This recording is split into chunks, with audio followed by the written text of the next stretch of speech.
त्रिकुटा पर्वत की गोद में बसा एक ऐसा धाम जहां हर कदम भक्ति से जुड़ा है, हर सांस मां के आशीर्वाद की गूंज है। यह है माता वैष्णो देवी का पवित्र धाम। त्रेता युग के पवित्र समय में जब त्रिदेवी महाकाली, महालक्ष्मी और महासरस्वती ने मिलकर अपना तेज संचित किया, तभी से एक दिव्य बीज उत्पन्न हुआ। उस तेजस्वी ऊर्जा से एक कन्या वैष्णवी प्रकट हुई। देवी ने पूछा, मैं कौन हूं? तब त्रिदेवी ने उत्तर दिया, धर्म की रक्षा के लिए पृथ्वी पर आओ और धर्म की रक्षा करो। माता वैष्णो देवी का जन्म ही धर्म की रक्षा के लिए और असुर के संहार के लिए हुआ था। वैष्णवी का जन्म दक्षिण भारत के रत्नाकर और समृद्धि के घर में हुआ और साथ ही उन्हें भगवान विष्णु का जीवन साथी बनने का संकल्प मिला।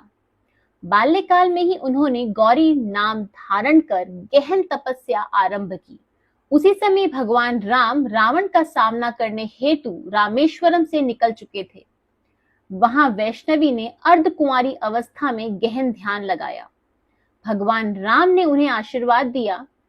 वैष्णवी नाम से पुकारा और कहा, मैं लौटूंगा तब तुम त्रिकुटा जाओ और धर्म की रक्षा करो। वैष्णवी हिमालयों की ओर बढ़ी, त्रिकुटा पर्वत की ऊंचाई पर पहुंची। वहां उन्होंने गहन तपस्या की। जंगल की तन्हाई में उनकी भक्ति से पूरा पर्वत तीव्र ऊर्जा से प्रकाशमान हो उठा। एक शक्तिशाली तांत्रिक भैरवनाथ, जो गोरक्षनाथ का चेला था, वैष्णवी की दिव्यता से प्रभावित होकर उनसे विवाह करना चाहता था। जब उन्होंने भैरव की पापी इच्छा को ठुकराया तो भैरवनाथ ने उनका पीछा किया। वैष्णवी कई गुफाओं और तीर्थों से होते हुए भागी। बाणगंगा, चरण पादुका और अर्धकुंवारी 9 महीने तक गुफा में रही। अंततः त्रिकुटा की अंतिम गुफा में देवी ने अपना त्रिमूर्ति रूप धारण किया। महाकाली, महालक्ष्मी और महासरस्वती उन्होंने भैरवनाथ का वध किया, सिर्फ वहां जहां भैरव घाट स्थित है। भैरव ने माफी मांगी और देवी ने उन्हें मोक्ष प्रदान किया। साथ ही यह वरदान दिया कि भक्तों को मां के दर्शन के बाद भैरव मंदिर जरूर जाना होगा। यही है तीर्थ यात्रा का अंतिम चरण। गुफा के भीतर आज भी मौजूद है 3 पिंडियां, ज्योतिर्मय रूपों में महाकाली, महालक्ष्मी और महासरस्वती, देवी की अचूक उपस्थिति का प्रतीक। 1585 मीटर की ऊंचाई पर बनी ये वेदी करोड़ों श्रद्धालुओं का प्रधान आकर्षण है। करीब 700 साल पहले भक्त पंडित श्रीधर ने देवी की गुफा की खोज की। एक भंडारे में जब देवी चली गई तो उन्होंने भूख जल त्याग कर मां को पुकारा। मां ने स्वप्न में उसे मार्गदर्शन दिया। अंततः उन्होंने उस गुफा में ध्यान करके देवी के 3 पिंडियों के दर्शन किए। उन्होंने 4 पुत्रों का वरदान पाया और पूरे जीवन देवी की सेवा में समर्पित रहे। बाद में यही तीर्थ स्थल प्रसिद्ध हुआ।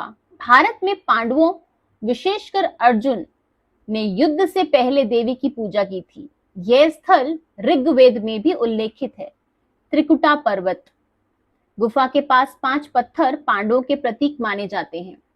गुरु गोविंद सिंह भी पुरमंडल मार्ग से यहाँ आए थे। इन सभी ऐतिहासिक संदर्भों ने देवी की महिमा को युगों तक स्थापित रखा। कटरा से बाणगंगा, चरण पादुका, अर्धकुंवारी, भैरवघाट और फिर आती है वो दिव्य गुफा। कटरा से लगभग 12 से 13 किलोमीटर की यह पहाड़ी यात्रा है, जिसे श्रद्धालु पैदल, पालकी, घोड़े या हेलीकॉप्टर से तय करते हैं। यह यात्रा भक्ति, कठिनाई और मां की और आत्मा की ओर अग्रसर करती है। भक्त बताते हैं, कोई मां के बुलावे के स्वप्न देखता है, कोई चमत्कारी रोग मुक्ति पाता है। गुफा में बहने वाला चरण गंगा कभी नहीं सूखता। यह मां की कृपा का प्रतीक है। यह यात्रा सिर्फ भौतिक नहीं, यह आत्मिक पुनर्जागरण है। कई लोग यहाँ आए और अपनी जीवन शैली बदल कर लौटे। भक्ति की शक्ति, जो सच्चे मन से मां को बुलाए, मां उसी को बुलाती है।